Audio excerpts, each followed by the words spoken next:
Akka birtu dhaggeeffattoota keenya deebinee dhufnee jirra. Har'a dubbii ho'ituu qabna jechuudha.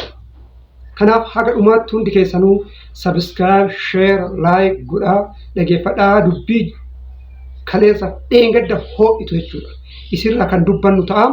Kanaaf inni jalqaba irratti marii marsaa sadaffaa hooggantoonni TPLF fi hooggantoonni mootummaa ol'aanan Tigraayitti taasisan irraa kan mari'annu ta'a. Inni lammaffaan immoo ibsa imbaasiin Ameerikaan baase waa'ee nagaa Itoophiyaa wajjin wal qabatee isallee irraa kan dubbannu ta'a waan ta'eef hundi keessanuu subscribe, share, like godhuu hin dagatinaa. Oduu ho'ituu akkana tanallee isin biraan geenna jechuudha. Yeroo hundaa dubbii jabduu qofa otoo hin taane oduu ho'ituu tanallee akkuma isin dhufteen finnee isin biraan geenna waan ta'eef kana waliin mari'annaa subscribe, share, like, comment gochuu hin dagatinaa. Inni jalqaba irratti marii TPLF fi hooggantoonni mootummaa federaalaa ol'aanuun Maqaletti marii taasisanidha. Mariin kun marii marsaa sadaffaati. Kanaan duratti marsaa tokkoffaa taasisanii marsaa lammaffaa taasisanii jiru. Mariin marsaa sadaffaa kun kan irratti xiyyeeffate waliigaltee Afrikaa kibbaa suni akkamitti hojiirra oolaa ture? Ciminni isaa maali? Hanqinni isaa maali? Waliigaltee kana hojiirra oolchuudhaaf maaltu gufuu ta'e? Ka jedhu gadi fageenyaan akka irratti mari'atan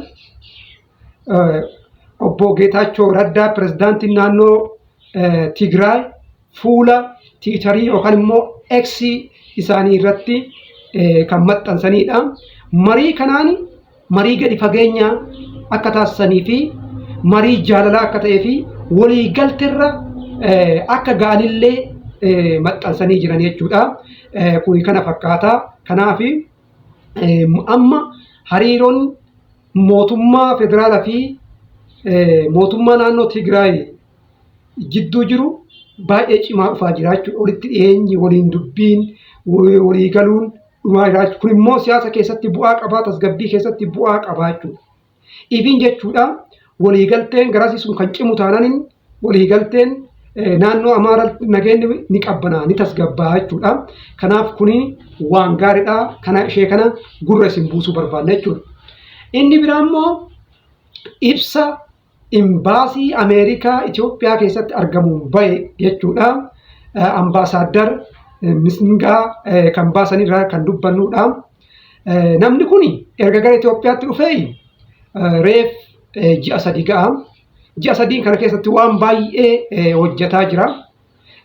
Kanaan duratti kan beekamne jechuudha. Imaammata Ameerikaan Itoophiyaa irratti qabdu kanaan dura dubbatamee beeku yeroo jalqabaatiif inni kan dubbatedha. Kanaaf akka waliigalaatti kan inni dubbatee gadi fageenyaan kan inni irratti dubbate waa'ee nagaa irratti jechuudha. Qaamoleen wal lolaa jirtanii tokko tokko mo'achuun hin danda'amu. Eenyuun hin mo'atu. Kaayyoo keenya galmaan geenna jedhanii deemuun uummata Itoophiyaa irratti du'a, hiraarii, cinqaa, beela dabaluu yoo ta'een alatti lola kanaan eenyuun hin mo'atu jedhee lafa kaa'e jechuudha. Lola kana keessatti mo'ataan hin jiru. Lolichis ta'a akkanumatti fufaa jechuudha.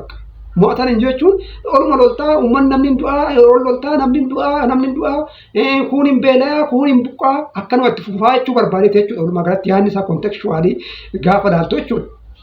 Kanaaf Ameerikaan ijjannoo hin daaqne qabdi. Warroonni wal lolaa jiru kun waliin dubbachuu qaba. Gara biraatiin immoo inclusive dialogue marii hunda hammataa ta'e Ameerikaan ni deeggarti. Biyyoonni addunyaa yookaan hawaasni addunyaallee immoo akka deeggaru waamicha kenna taasifnaaf. Inclusive dialogue jechuun hunduma kan hammate jechuudha. Hunda kan hammate jechuun warra wal lolaa jirullee mootummallee hundumaa qaama hundaa kan hammate iftoomina transparency iftoomina kan qabu jechuudha. Ameerikaan jettu laata hunda kan hammate iftoomina kan qabu. Marii akkasii taasifamuu qabaa kan jedhudha. Kan biraa immoo Ameerikaan mirgi dhala namaa kabajamuu irratti ijjannoo hin daddaa'ine qabdi. Kanaaf mirgi dhala namaa kabajamuu qaba kan jedhullee dhaamsa dabarsee jira jechuudha. Kan biraa akkuma beektanitti jechuudha Mike Hammer ergamaa addaa gaanfa Afrikaa jechuudha yeroo as dhufee jira. Biyya keessa seenee jira. Yeroo aga biyya keessa seenetti immoo eenyu fa'a waliin mari'atee jira. Akkuma kanaan dura beektanii paartilee ciccimoo yookaan paartilee gurguddoo Oromoo kan ta'an lamaan jechuudha. ABO fi KFO wajjilleen mari'atamee jira. Kanarratti immoo Dr. Mararaalleen ibsa